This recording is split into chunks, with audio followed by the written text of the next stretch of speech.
j'attire l'attention de nos collègues sur le fait que cet amendement rédactionnel parle bien d'une augmentation des capacités d'importation d'énergie fossile en France. C'est écrit s'il est nécessaire d'augmenter les capacités. Donc on n'est pas dans une logique telle qu'on nous la raconte de substitution du gaz russe par le gaz de schiste américain extrêmement sale. On est bien sur une augmentation des capacités d'importation de gaz en France.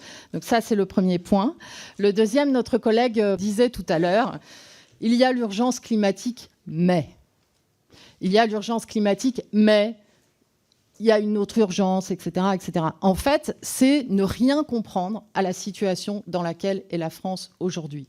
D'abord, l'urgence climatique, chers collègues, il est temps de la prendre au sérieux. Pour avoir vécu l'alerte rouge canicule en Deux-Sèvres, pour vivre tous les jours les incendies de feu, de culture sur lesquelles interviennent les pompiers, pour vivre dans un département dans lequel la situation de la ressource en eau est critique.